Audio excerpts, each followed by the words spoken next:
Hola, buenas tardes a todos. Hoy nos Buenas volvemos a tardes. encontrar. Buenas tardes, Alicia. Nos volvemos a encontrar en Diálogos Compañeros, como todos los jueves de 19 a 20. Queremos agradecer a la radio Germán Abdala por brindarnos el espacio. Estamos saliendo a través de las redes sociales de la radio. Estamos también en Patria Compañera, en el Facebook de Patria Compañera y en el Instagram. Así que estamos a pleno hoy. ¿Cómo Así ven? es. Hoy viene un programa cargadito, ¿no? Hoy viene un programa cargadito, ya fue un programa cargadito la semana pasada, queremos agradecer la cantidad de comentarios que tuvimos y también la cantidad de reproducciones, ¿no? De gente que va compartiendo nuestro programa durante la semana. La verdad que estamos muy agradecidas, muy agradecidos, porque, bueno, la idea es que sabemos que no todo el mundo puede escuchar en este momento, pero la idea es que se difunda, que las cosas que conversamos tengan resonancia, así que les agradecemos mucho la cantidad de reproducciones en las redes sociales que tuvimos y recordarles que este programa cuenta con la producción de Nancy Roldán y Clara Rojas, en la operación técnica Walter Brites y Lucas Flores, noticias Rosana Oveaga, efemérides y otras yerbas, Armando Balbuena, y aquí conduciendo Lucila Fauda y una servidora, Alicia Alicia Villa. Villa. También le queremos recordar que nos están reproduciendo el programa los compañeros del Instituto de Análisis de Proyectos de la provincia de Buenos Aires a través de sus redes sociales, que si las tenés a mano, Alicia, nos las podrías recordar. Sí, por supuesto, como Facebook, los buscan en IVAP y en Instagram, @IVAP. Bueno, y esta Bueno, semana tuvimos una semanita, semana. compañera. Qué semanita, ¿no? Eso te estaba por decir, cargadita con las Semanita. declaraciones que hubo sobrevolando acerca de la tarea docente, ¿no? Una semana complicada para la educación, digamos que por ahí sin voluntad de hacer genealogía, ni mucho menos, arrancó con el programa de Zoom que tiene el diputado Fernando Iglesias, hablando con Soledad Acuña, la ministra de Educación de Ciudad de Buenos Aires, donde, bueno, entre otros conceptos vertidos sobre la docencia, apareció esta idea de los docentes como personas fracasadas en la vida y por lo tanto hacen la docencia como una segunda carrera, esta idea de la mala formación que se imparte en los institutos de formación docente y todas estas referencias a la no politización de las aulas, ¿no? Incluso hasta llegando a invitar a los padres y a los jóvenes a denunciar por hacer política en las aulas. Así arrancamos. Así arrancamos la semana, y como para nosotros la tarea docente, el acto de educar es un acto político, nos parece que es pertinente repudiar las declaraciones, que ya lo han hecho en un montón de lados, pero no queríamos dejar de decirlo. La tarea de enseñar es una tarea política, es una tarea que nos compromete con el otro y con la producción, con la generación de conciencia ciudadana, con la conciencia crítica. Entonces, siempre que eduquemos vamos a hacer política.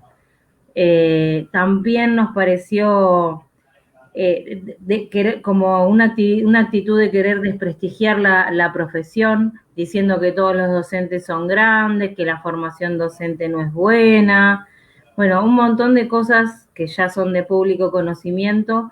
Queremos expresar nuestro repudio ante esas declaraciones. Y también advertir, porque me parece que es importante analizar las cadenas de hechos, que no es casual que unos días antes a las declaraciones de Acuña había salido unas declaraciones de Mariano Narodowski haciendo un llamado a una gran conciliación educativa nacional, donde se hablaba de romper con la dieta educativa, aunque días después salió Acuña con sus dichos.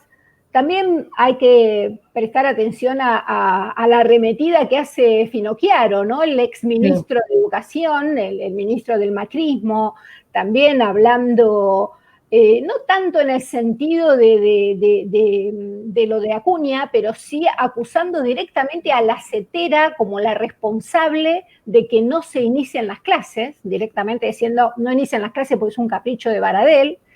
Y bueno, y después hubo toda una sucesión de otras declaraciones también de la derecha que apuntan a construir sentido común, ¿no? Apuntan a esta idea de decir, no hay clases, no hay clase porque no hay política, no hay clase porque el sindicalismo se opone, construyendo un enemigo ahí en el sindicalismo, sin revisar las cosas que han pasado durante los 4 años de macrismo, como si estas personas no hubieran sido funcionarios de la educación, y en una fuerte arremetida de la derecha en este momento, sin ánimo de ser perseguida, ni mucho menos, en un contexto en el que están iniciándose los debates, todavía no hay ni ley, ni proyecto de ley con estado parlamentario, pero se están iniciando los debates de la única ley del menemismo que sigue en pie, que es la Ley de Educación Superior.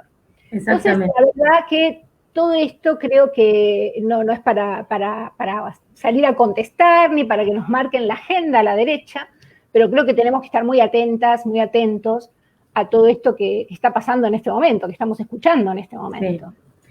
También en referencia a los dichos de que no se hizo nada, de que los chicos casi pierden el año, de que los docentes no trabajaron, nuestras caras de cansada reflejan quizás gran parte de esa tarea, como digo, las nuestras y las de muchos otros que seguramente nos están oyendo, reflejan el empeño que se le ha puesto a seguir vinculando tanto pedagógicamente como socialmente a los chicos que son parte del sistema educativo en todos los niveles. Ningún nivel dejó de funcionar, ningún nivel dejó de dar clases, ningún nivel dejó de cumplir con una calidad educativa y con una calidad académica. Entonces, desde aquí queríamos como poner en palabras eso. Y bueno, y para pensar estas cosas, pero sobre todo no tanto para pensarlas desde la chicana, ¿no? Desde el chiquitaje que suele venir mucho de este lado, sino por ahí pensar en términos un poco más coyunturales.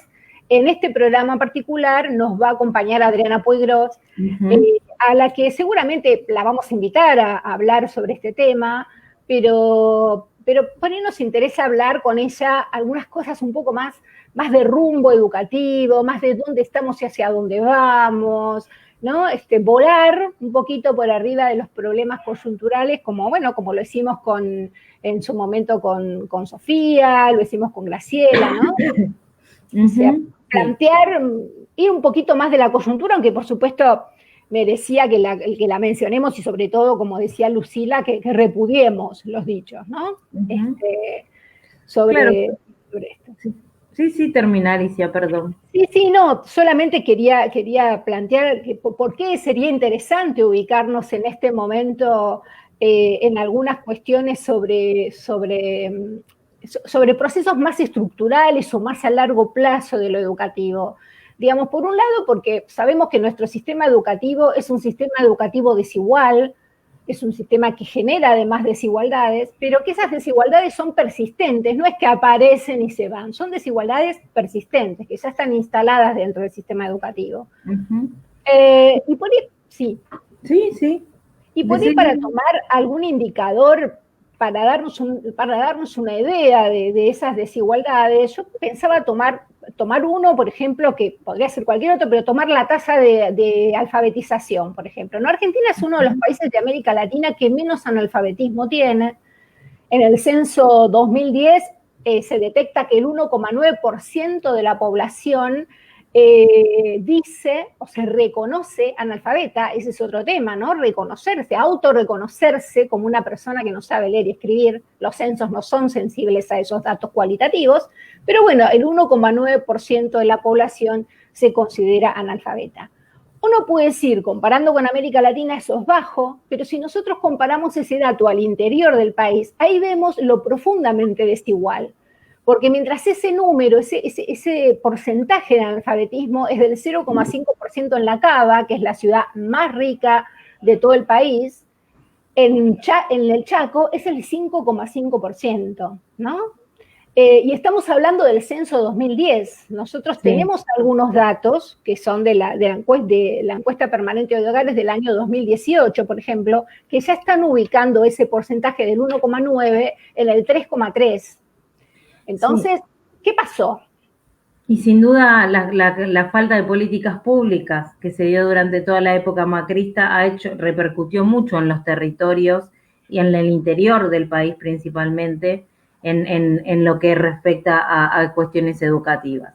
Y me parece que al pasar del tiempo y de los años, también hubo todo un sistema durante 12 años que se intentó garantizar y dar acceso a eso, a la posibilidad de volver a la escuela, de volver a alfabetizarnos, de hacer terminalidad educativa. Y eso con los 4 años de macrismo no solo se vio avasallado, sino que la situación económica hizo que mucha gente que empezaba a intentar recorrer nuevamente ese camino se tuvo que bajar. Entonces, es una gran deuda para nuestro país retomar esas políticas públicas. Que algo de eso está pasando, pero bueno, nos agarró la cuarentena también. Claro, también, sí, no hay que olvidar eso. Primero porque veníamos de un momento en que se había instalado la meritocracia como discurso, esta idea de que te va a ir bien en la escuela, te va a ir bien en la vida, te vas a ser exitoso mientras te esfuerces, desconociendo absolutamente las desigualdades de base que pasan por los sujetos y culpabilizando a los sujetos de sus situaciones de fracaso, como le gusta decir a la ministra Acuña. Como decía Lucila, todo eso nos hace pensar en esta idea de si no habrá una deuda interna educativa. Y bueno, por ahí es donde pensamos que vamos a ir con la conversación con Adriana. Pero en este momento vamos a invitar a nuestra compañera, Roxana Oveaga, que nos va a venir con las noticias de la semana. Hola, Roxana. ¿Cómo estás, Roxana? Estás muteada, así que te invitamos que prendas el micrófono. Perdón. Acá estamos. Bueno, bienvenida. ¿Cómo les va? ¿Bien? Muy bien.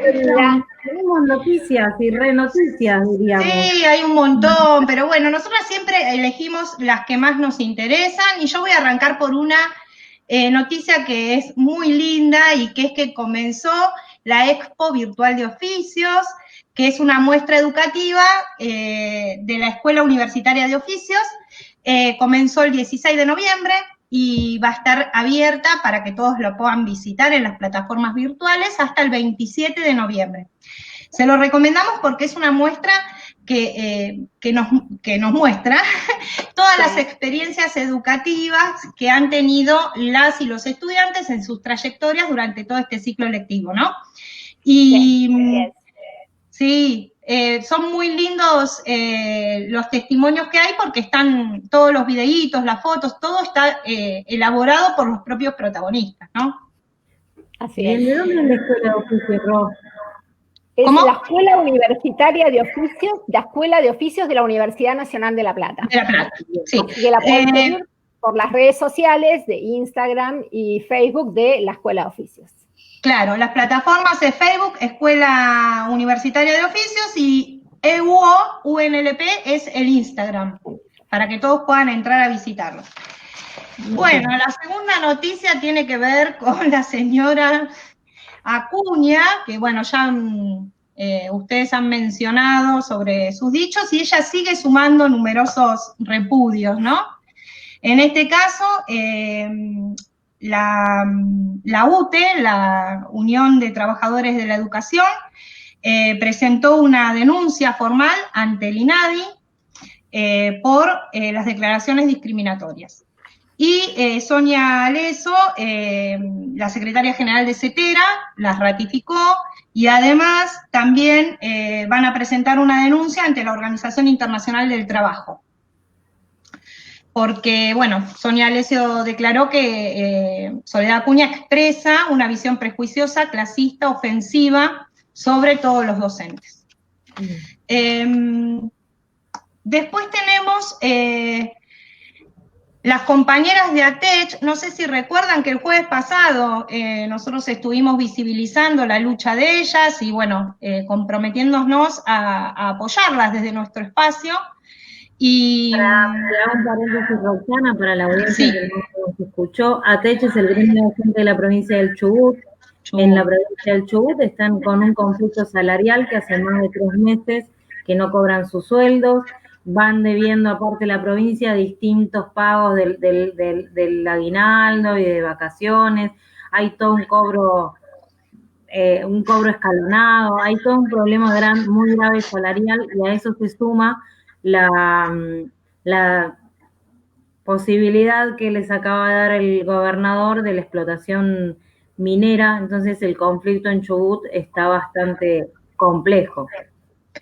Bueno, sí, el escenario se agrava aún más porque las compañeras ahora lo que piden es que visibilicemos que se ha puesto en marcha un protocolo que responde a la resolución 145, que es del 2019 del Ministerio de Seguridad, que es una resolución que legaliza el gatillo fácil y bueno, lo que piden ahora concretamente las compañeras es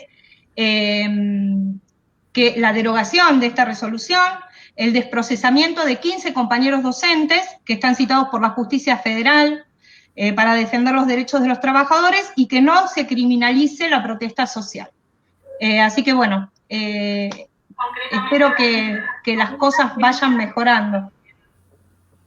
Y para cerrar, chicas, celebramos que en el día de ayer, con 133 votos positivos, tenemos la media sanción finalmente del proyecto del aporte extraordinario. Así que eso es algo también que queríamos mencionar, porque nos parece fantástico el avance. Así que bueno, las dejo porque hoy tenemos una invitada de lujo, así que estamos todos ansiosos por escucharla. Y bueno, síganos en las redes, pueden mandarnos mensajitos diciendo qué noticias quieren que visibilicemos, los compañeros que están en el interior del país, desde cualquiera de los lugarcitos en los que estén, nos pueden mandar mensajes, así difundimos las realidades de todo el país. Así que me despido hasta el jueves que viene. Muchas gracias. Muchas gracias, Roxana. Bueno, y mientras vamos esperando que Adriana vaya entrando a nuestro espacio del programa, vamos a hacer una breve presentación, porque, bueno, es una compañera que no necesita por ahí tanta presentación, pero también recordarles que Adriana es una mujer militante, investigadora, política, funcionaria, diputada, comprometida con la educación latinoamericana, es doctora en pedagogía, fue directora de Cultura y Educación de la provincia de Buenos Aires, estuvo también acá, presidió la Comisión de Ciencia y Tecnología de la Honorable Cámara de Diputados de la Nación, fue legisladora durante varios años también, teniendo a cargo la Comisión de Educación, ha sido creadora y directora del programa Alternativas Pedagógicas y Prospectiva Educativa en América Latina, APEAL, autora de muchos libros, que muchos de los libros de Adriana constituyeron la bibliografía que nosotros hemos leído durante todos estos años. Actualmente es asesora del presidente Alberto Fernández, y también la recordamos como la hija de Rodolfo Puigros, que es un historiador, rector de la Universidad de Buenos Aires, que todos nosotros también forma parte de nuestra formación y de nuestras lecturas. Y bueno, y también muchas de sus investigaciones y de sus posiciones políticas nos han llevado no solamente a pensar la educación desde nuestro país y desde nuestras circunstancias, sino también a pensarlos como la patria grande y en los destinos educativos de América Latina. Así que, bueno, la invitamos a Adriana a sumarse a la entrevista. Bueno, ¿qué tal? Hola, buenas tardes a todos. Muchas gracias por la invitación, es un gusto estar con ustedes. Muchas gracias, Adriana, bienvenida. Muchas gracias, Adriana. Bueno, como te comentábamos hoy, tenemos compañeros y compañeras que están escuchando nuestro programa, que en general son docentes, muchos docentes son de distintos lugares del país. Así que bueno, por ahí lo que veníamos hablando un poco cuando iniciamos el programa, tenía que, en la editorial que hacemos con Lucila, tenía que ver con pensar algunas cuestiones que hacen a problemas más coyunturales o más estructurales de la educación en América Latina y sobre todo de la educación en Argentina. Entonces, por eso nos interesaba conversar con vos. Si vos crees que existe una deuda interna en la educación en Argentina y en América Latina, ¿cuál sería esa deuda? ¿Qué lugar le correspondería al Estado, a este Estado en este momento, respecto de aquellos sectores a los que todavía la educación no les ha llegado, digamos, ¿no? Como parte de las soluciones que pueden tener para su vida? Claro. Bueno, sin duda, en tu propia pregunta está contenido, ¿no?, el tema a desarrollar, porque no cabe ninguna duda de que hay una deuda en América Latina, no solo con la educación, sino, digamos, con el conjunto de la vida de nuestro pueblo, ¿no?, de nuestros pueblos, de los pueblos latinoamericanos. ¿Qué quiere decir una deuda? ¿Qué entendemos por una deuda? ¿Quién es el que debe, no? ¿Quién es el deudor? Entonces yo más bien lo pondría en términos de que en América Latina hay una gran injusticia. Como sabemos, es el continente más desigual del mundo, y también que es bastante probable, ya se está empezando a ver que durante la pandemia se ha profundizado mucho esa desigualdad, ¿no? De manera que lo que estamos viviendo es la continuidad de una historia de injusticia, con periodos en los cuales movimientos nacional populares democráticos lograron disminuir el margen de la desigualdad, ¿sí? Pero nosotros en la Argentina venimos de 4 años del periodo macrista, en donde se profundizaron las diferencias, ¿sí?, entre, digamos, un pequeño sector de la sociedad que se enriqueció, es decir, el conjunto del pueblo, el conjunto de los habitantes. Si yo quiero decir habitantes del suelo argentino, como dice la Constitución, no solo de nacionalidad argentina, sino quienes habitan esta tierra, ¿no? Es decir, que sufren las consecuencias en el conjunto de su vida, ¿no? Y en ese marco es que tenemos que ubicar la educación. Entonces, yo creo que digamos que sí se trata de una deuda, pero más que nada, digamos, se trata de una situación de dependencia económica del país, es decir, de imposibilidad de seguir adelante, la imposibilidad que hubo de seguir adelante los programas de recuperación de la educación, de inclusión, el programa de inclusión fuertísimo que hubo durante el kirchnerismo, por ejemplo, y el hecho de que otra política, una política neoliberal, haya interrumpido ese proceso. Lo mismo podría decir de Brasil, ¿sí? Y el mismo intento hubo en Bolivia, y sí ocurrió en Ecuador, ¿no es cierto? Entonces, digamos, yo creo que no se salda simplemente, es decir, con los aportes que es absolutamente necesario que hagan los ricos de este continente, ¿no?, sino que además tenemos que ir hacia un proceso de cambio profundo de las estructuras sociales. Sí. Y en ese sentido, Adriana, ¿cómo pensamos o cómo construimos la tarea educativa de cara a estas desigualdades, a estas deudas internas que tenemos como colectivo social, ¿no? Como patria grande, como Argentina? Bueno, digamos, hay una historia, ¿no? Hay muchas experiencias al respecto. Digamos, yo no podría ahora hacerte un programa de qué es lo que habría que hacer, ¿no? Digamos, para toda América Latina. Es un poco complicado, pero digamos, me parece que hay que recorrer un poco a la historia reciente, ver que ha habido muy recientemente varios gobiernos latinoamericanos que desarrollaron programas de inclusión de los sectores populares con diferentes modalidades, desde, digamos, el programa Fines, por ejemplo, hasta los programas, los planes Robinson de Venezuela. Es decir, que los varios programas distintos de la reforma educativa venezolana dirigidos a diferentes sectores digamos, la comunidad educativa, a los diferentes sectores de la población, si pensada como comunidad educativa. Al mismo tiempo, hay que analizar todavía la reforma educativa boliviana, la hecha durante el gobierno de Evo Morales, que fue muy profunda, en donde por primera vez los sectores populares y los indígenas dejaron de ser invitados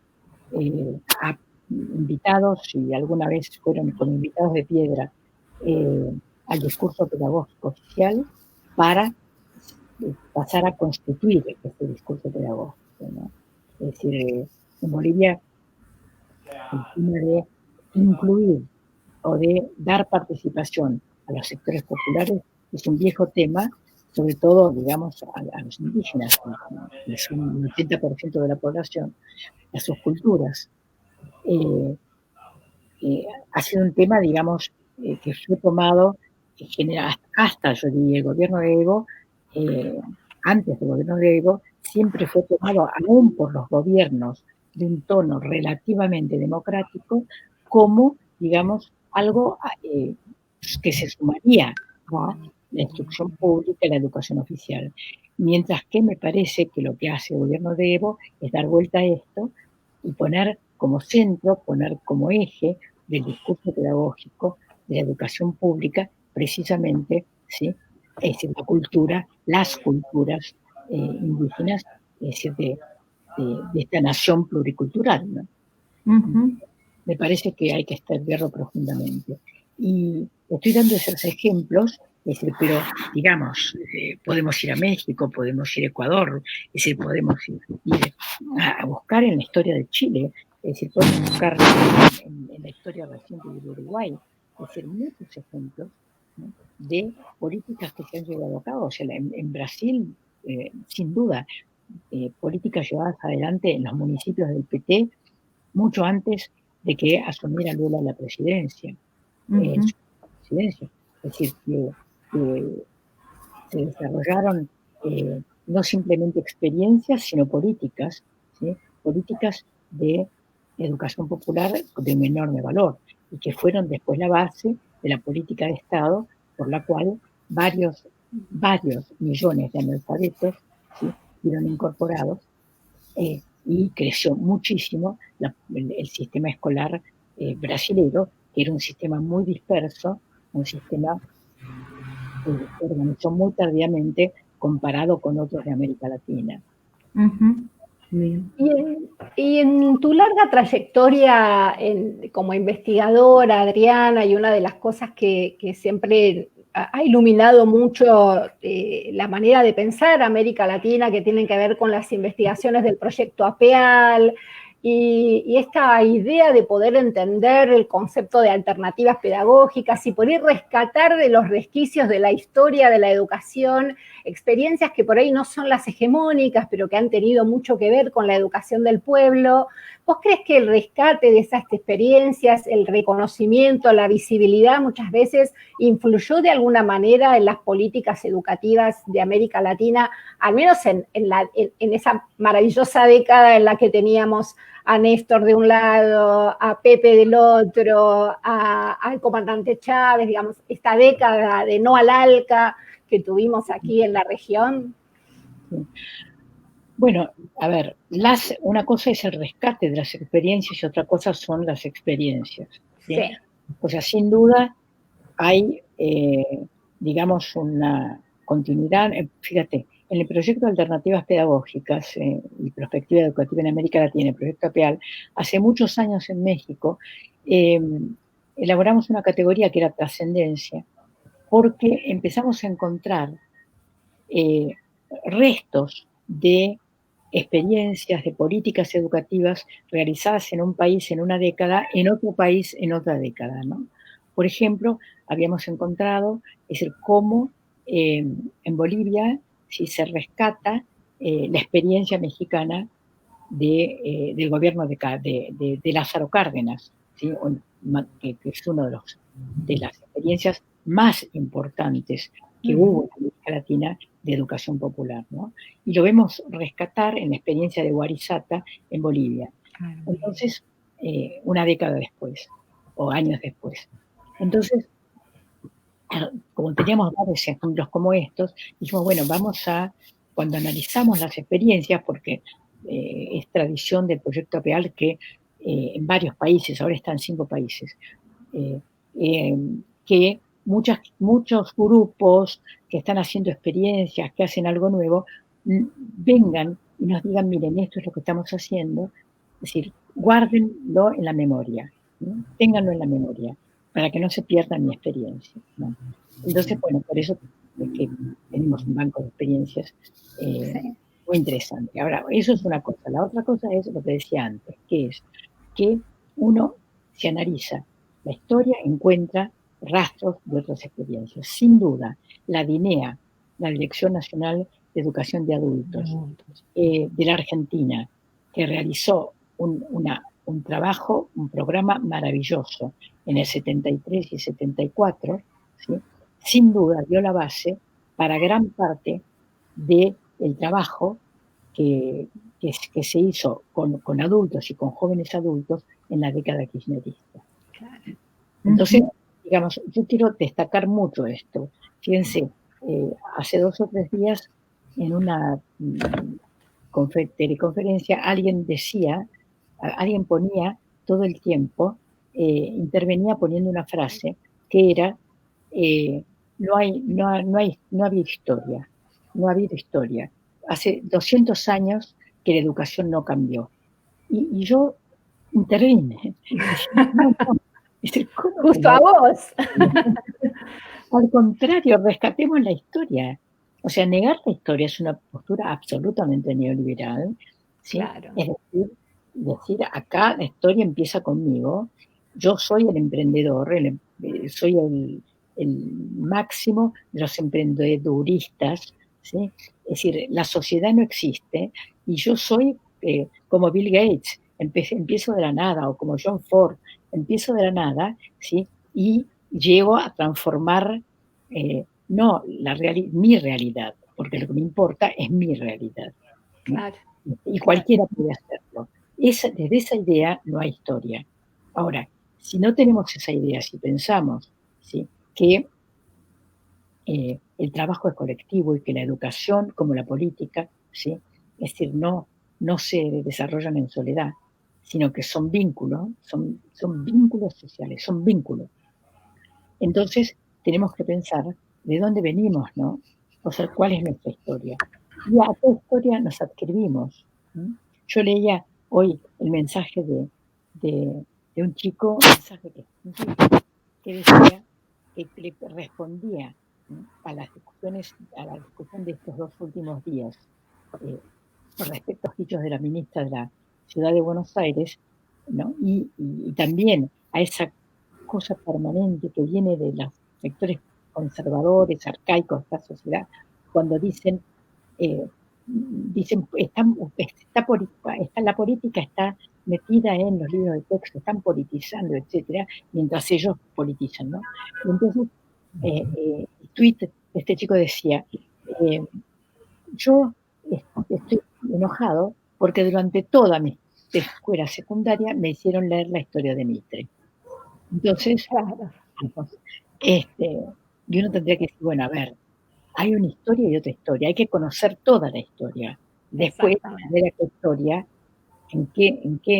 no qué historia consideras verdadera, no, sino en qué argumento de la historia sí te inscribís, ¿no? Claro. ¿Qué argumento de la historia te inscribís? Exactamente. ¿Qué es aquello de la historia que rescatás y con lo que te identificás? Insisto, sin negar el conjunto de la historia. Los otros también existen. Claro. Y una pregunta obligada por ahí, Adriana, tiene que ver con este debate que ha habido en estos días, porque es difícil soslayarlo, digamos, desde los dichos de la ministra Acuña, bueno, algunas declaraciones de Finocchiaro, también desde las redes sociales, una nota que sacó Guillermina Tiramonti en Infobae, diciendo que había sido perseguida en la universidad pública, digamos, como que viene toda una serie de ataques a los docentes, a la formación de los docentes, a construir un enemigo en el sindicalismo docente y a las instituciones públicas. ¿Cómo lo podemos analizar? ¿Qué herramientas le podemos dar a nuestros compañeras docentes para poder analizar un poco esta trama de discursos que de golpe, bajo el lema volvamos a clase, están irrumpiendo todos los días, digamos, prácticamente? Sí. Mira, yo dividiría en dos partes las declaraciones de la ministra Acuña, ¿no? Porque ella puede tener una opinión, puede considerar que no hacen falta docentes, que no hace falta escuela, que el mercado y las corporaciones pueden abastecer lo indispensable para que algunos sectores de la sociedad, aquellos con más mérito, alcancen digamos, a educarse en ciertos niveles del sistema escolar, o sea, alcanzando ciertos niveles del sistema escolar. Ya puede tener su opinión, tengo la opinión contraria a eso, pero, digamos, es su opinión. Otra cosa es cuando la ministra llama a la delación. Cuando ella convoca a la delación y convoca insistentemente en esa intervención a los padres, los convoca, les dice, delaten, denuncien, ¿sí? Porque si no, no vamos a poder hacer nada.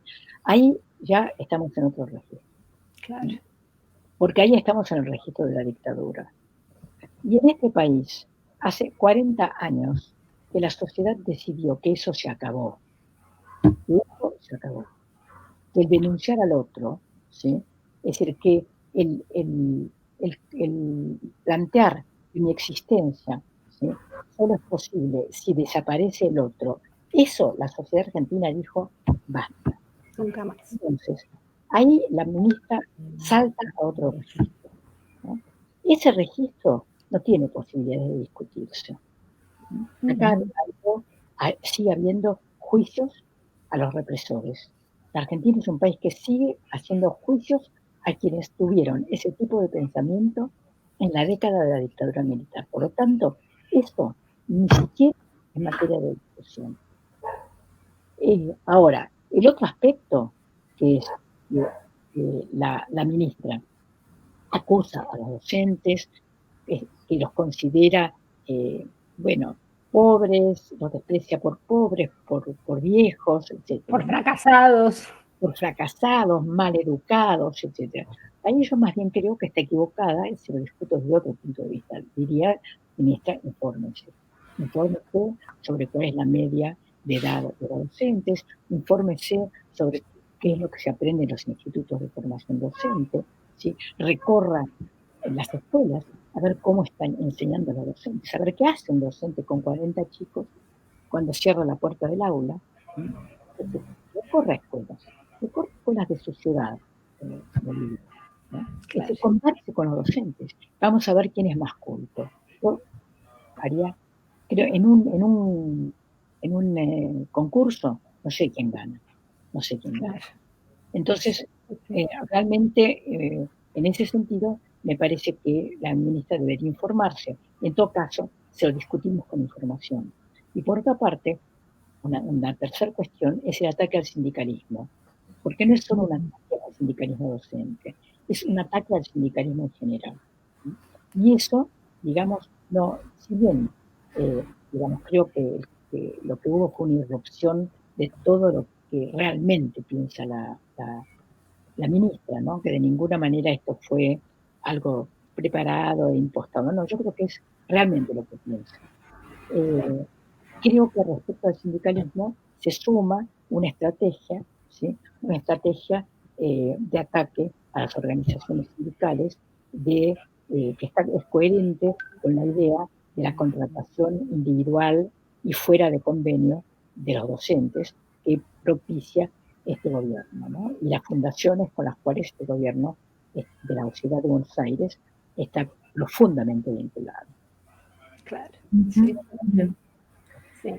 Sí, es muy importante lo que vos decís, Adriana, porque nosotros hablábamos la semana pasada con Miguel Dualde y planteábamos un poco, ¿no? Cómo el sindicalismo, en tanto ese espacio de construcción colectiva de los docentes, que no es un espacio solamente para discutir lo salarial o la paritaria o la pauta, sino que es un espacio de formación, es un espacio de socialización política también de los docentes, es un espacio donde los docentes investigan, se hacen cargo de su formación, participan, las características que tiene el sindicalismo nuestro, en América, en Argentina, pero también en muchos otros lugares de América Latina, fue el gran foco de la política de Macri, de la política de Vidal, también en la provincia de Buenos Aires. También el desmantelamiento de un montón de políticas públicas que hicieron y fortalecieron la formación docente y la tarea docente. Y en ese sentido, me parece que este tiempo, estos 4 años de macrismo, calaron muy hondo y permitieron que hoy esas declaraciones tengan cierta recepción en algunas esferas. Sí, sí. Sí, Alicia. No, y en un contexto donde nuestros docentes, la semana pasada, hoy hablábamos y la semana pasada de la situación de los docentes de Chubut, que llevan casi 2 años de lucha sindical muy profunda este año, pero que el año pasado costó la vida de 2 compañeras incluso en un accidente en la ruta. Van apareciendo todas estas declaraciones que son absolutamente, no quiero decir extemporáneas, pero que por un lado construyen sentido común en algunas personas, pero por otro lado construyen un discurso muy violento frente a otros que ellos identifican como el enemigo en este momento, ¿no? Es un discurso muy, muy violento. De todas maneras, a mí me parece que está equivocada la ministra, está equivocado el gobierno de la Ciudad de Buenos Aires, porque atacó a sus propios votantes, ¿no? Claro. O sea, muchos que fueron sus votantes son familias que hoy están reconociendo el trabajo de los docentes durante la pandemia, están diciendo, bueno, ojalá se abran las escuelas para poder mandar a los chicos. Claro, no ojalá se abran las escuelas en el mes de octubre, ¿sí? Por 1 mes y medio exponiendo a los chicos. Están esperando que cuando las autoridades sanitarias lo indiquen, normalmente se abran las escuelas, ¿sí? Pero digamos que esperan que llegue ese día. Esperan que llegue ese día para que los chicos estén con sus maestros. Y que han hecho, familias que han hecho un enorme esfuerzo, ¿sí? Para acompañar a los chicos, y que ahí reconocieron lo que es la educación formal, la necesidad de la educación formal, que es una de las cuestiones que no reconocen estas fundaciones que mencionaba, ¿no? Que forman personas durante 3, 6 meses para presentarlas luego como docentes, como educadores, con la idea de llegar a sustituir al docente el del convenio colectivo de trabajo. Exactamente. Sustituirlo por la persona contratada, ¿sí? de manera completamente precaria y preparada rápidamente en alguna de estas fundaciones. Entonces, como varios de los funcionarios del gobierno de Rodríguez Larreta, en particular en educación, son miembros directivos de este tipo de fundaciones. Ahí hay otro tipo de intereses, ¿no? Pero además hay otra idea de la educación. No hay una valorización de la educación formal, ¿no? No hay una valorización de la ciencia, de la tecnología, ¿sí? Es decir, no hay hay una, en el fondo yo creo, no puedo dejar de decirlo, que hay una profunda ignorancia, porque ¿cómo podríamos llegar a producir, ¿sí?, la vacuna, ¿no?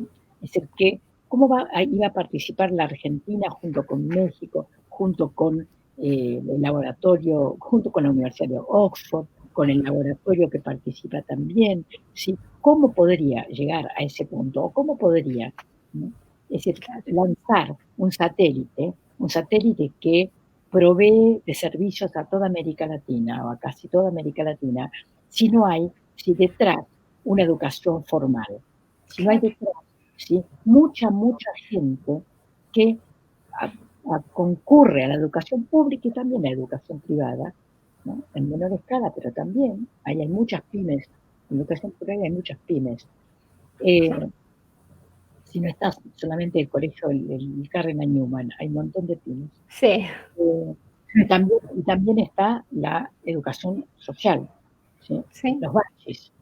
Sí. Esas son deudas que tiene la educación pública, sí, ¿no? Sí. Hay un campo de deuda de la educación pública, ¿no? O de deuda del conjunto de los gobiernos respecto a la educación pública. Por cierto, hay un discurso de anteayer del presidente Alberto Fernández, tiene un encuentro organizado por el diario Perfil, que vale la pena leerlo, porque él se explaya sobre la necesidad de la educación pública. Ese es un compromiso, ¿no?, con la universidad pública y con la gratuidad de la educación, ¿no?, en su conjunto, ¿no? Sí. Bueno, Adriana, no te vamos a sacar más tiempo. La verdad que muchísimas gracias por habernos acompañado. Creo que nos dejaste respuestas y preguntas también para seguir haciendo, y la verdad que ha sido un placer compartir esta tarde con vos. No, el placer es mío, así que muchísimas gracias. Muchísimas gracias, Adriana. Muchas gracias, Adriana.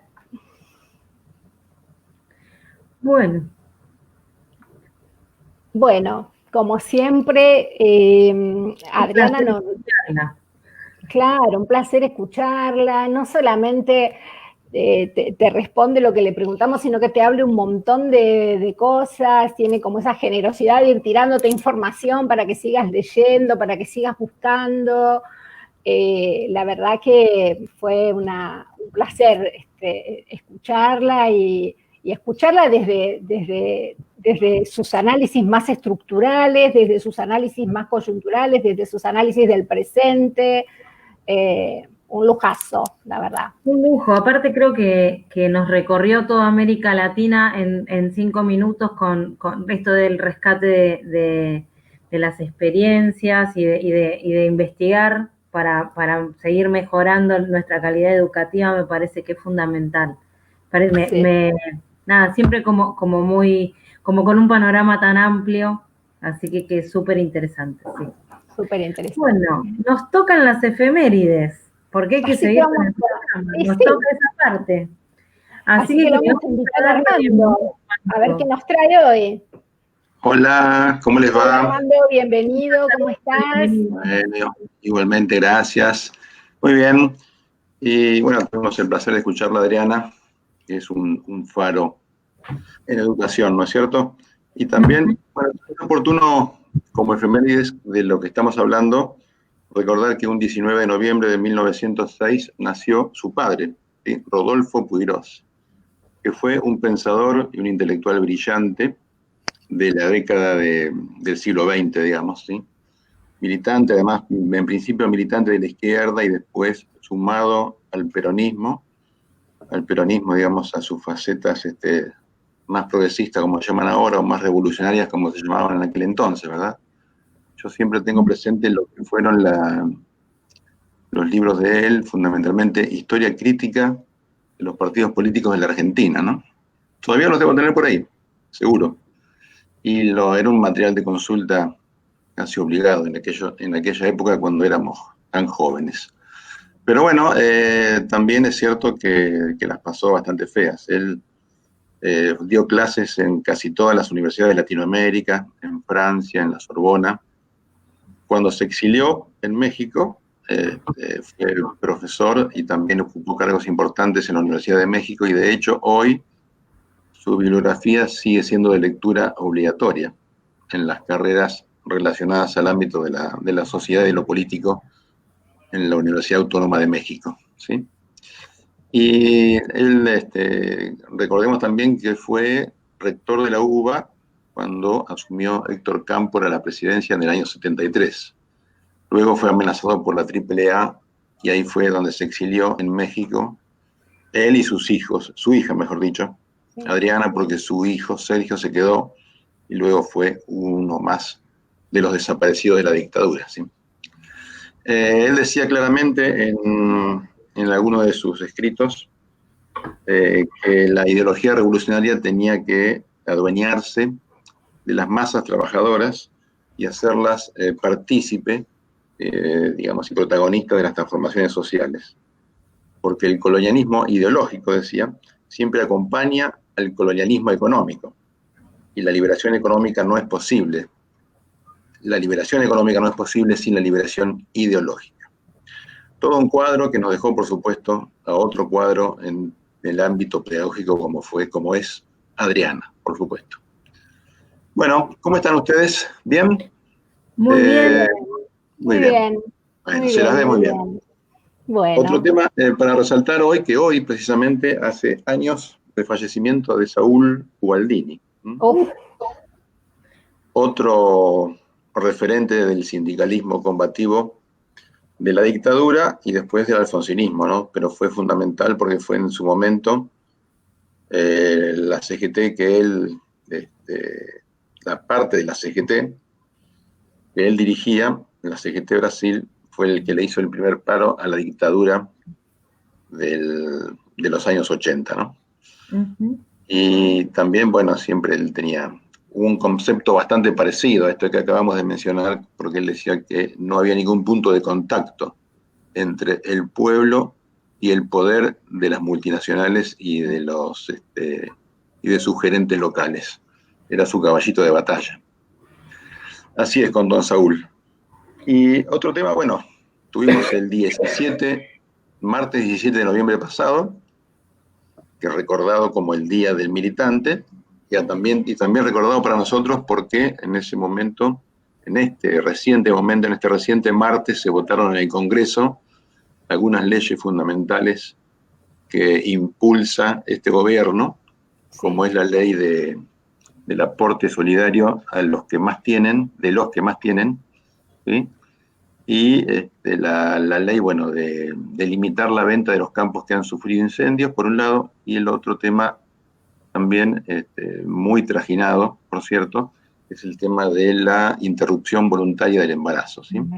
Uh-huh. Y ese es un tema que, bueno, todavía no está en gestión en la Cámara de Diputados, todavía no ha sido aprobado, pero bueno, suponemos que va a tener, y esperemos que tenga buen destino, por supuesto, ¿no? Te voy a aportar un efeméride, Armando. Hoy es el cumpleaños de La Plata, ciudad en la que todos nosotros vivimos. Exactamente. Así que a toda la comunidad platense que alguna vez fue ciudad de Eva Perón, un feliz cumpleaños. Emblemática, ¿sí? Sí. Emblemática. Es una ciudad para los platenses y para los platenses que la adoptamos como lugar de residencia de proyecto de vida, ¿no? Sí. No, a esta altura no sé cuántos son más, si los platenses o los adoptados en La Plata. Pero claro. Bueno, también es la ciudad en la que se casaron Evita, ¿sí? Y Perón, y la ciudad en la que también nació Cristina, y se casaron Cristina y Néstor, ¿sí? Así que toda una historia y toda una trayectoria también en el sentido de que antes era una sola ciudad, La Plata, Berisso y Ensenada. Luego las disputas electorales de las cúpulas de poder hicieron que se dividieran en tres distritos, pero originalmente era ciudad Eva Perón, La Plata, Berisso y Ensenada. Y Ensenada. Sí. No vamos a hacer ningún tipo de alusión futbolera porque queremos que este sea un programa con concordia, digamos, ¿no? No es mi caso, no. Tengo mi corazoncito con algún club de La Plata, pero en realidad yo soy hincha de la banda desde muy chiquito, así que bueno, pero bueno. Muy bien, está bien, tenés razón, dejémoslo claro, ahí. Total, sí, estamos bien con toda la audiencia. Tal cual. Bueno, y para terminar con el 17 de noviembre, convengamos que es el día del regreso de Perón luego de 18 años de exilio. Uh-huh. ¿Sí? donde el presidente de facto de ese momento, Lanusse, decía y propalaba a los cuatro vientos que no le daba el cuero para volver. Perón volvió con toda una historia por detrás en ese momento, en Ezeiza, las movilizaciones, la represión, las luchas internas. Se instaló en Gaspar Campos, muy cerca de la Quinta de Olivos, se reunió con todo el mundo, incluso con referentes del radicalismo como Balbín, que era su contrincante eterno de la década del 40. De así el famoso abrazo, Perón-Balbín. Designó a Cámpora como su sucesor y su candidato a la presidencia, y se volvió a España, y por eso ese día está entronizado como el Día de la Militancia, entronizado precisamente por Néstor Kirchner durante su mandato, ¿no? Claro. Cosa muy interesante. Y la última, si es que nos queda algún tiempito, ya estamos en el límite. Sí, pero tenemos un minutito. Un minutito más. También nació otro personaje histórico, ya que estamos con las efemérides del movimiento nacional, como fue John William Cook. John William Cook fue abogado, se acercó al peronismo, militó siempre en la izquierda, pero por el peronismo fue diputado nacional en la década del 40, y tras la caída y el exilio de Perón se convirtió en su delegado personal, ¿sí?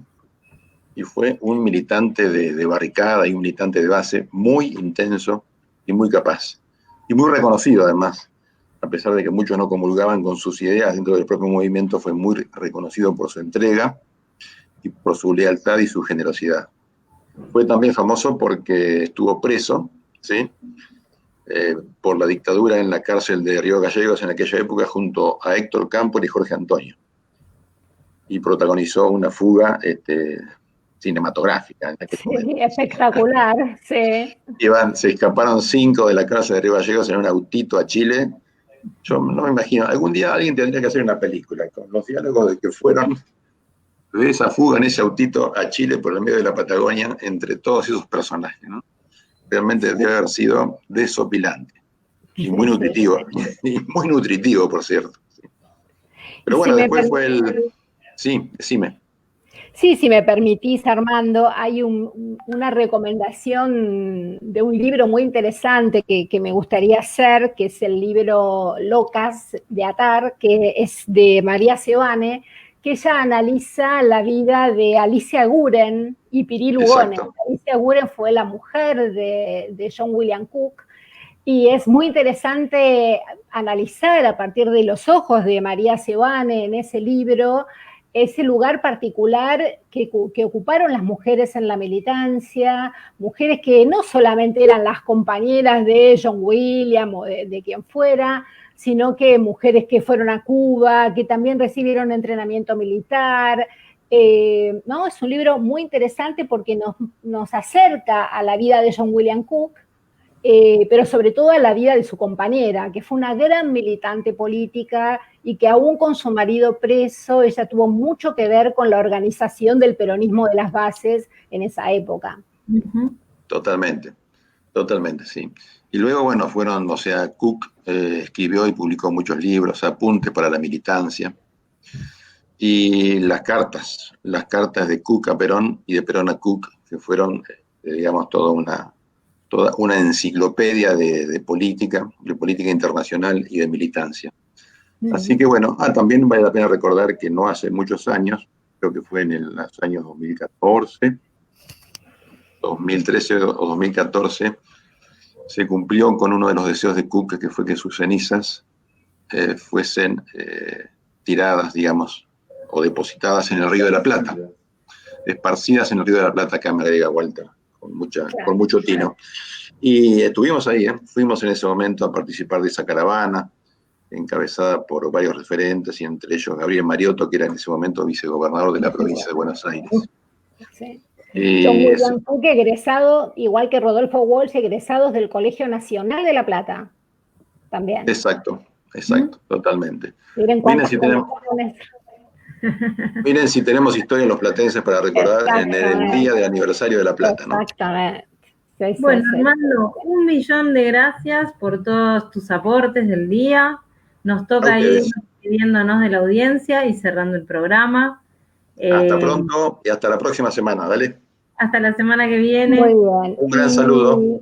Queremos agradecer, tenemos un montón de comentarios, yo aquí estoy mirando, tengo acceso a los de Facebook, perdón, no tengo acceso a los de YouTube, pero la verdad que tenemos muchísimos comentarios de un montón de compañeros y compañeras que nos han escuchado, que le mandan saludos a Adriana. Bueno, quédense tranquilos que nosotros le vamos a hacer llegar el programa a Adriana y ella iba a tomar contacto en el link de los lindos comentarios que le fueron dejando. Y bueno, y también es una satisfacción para Lucila y para mí leer sus comentarios y saber que el programa les gustó y que tuvo que ver con expectativas que ustedes tenían del programa.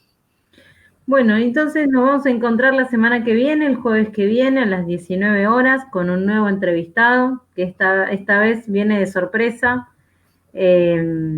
Así que bueno, nos despedimos. Muchas gracias, Alicia, muchas gracias, Adriana, si nos seguís escuchando. Realmente fue fue muy, muy interesante entrevistarla. Y nos estamos viendo la semana que viene. Como siempre, 19 horas en la radio Germán Abdala. Gracias. Hasta luego.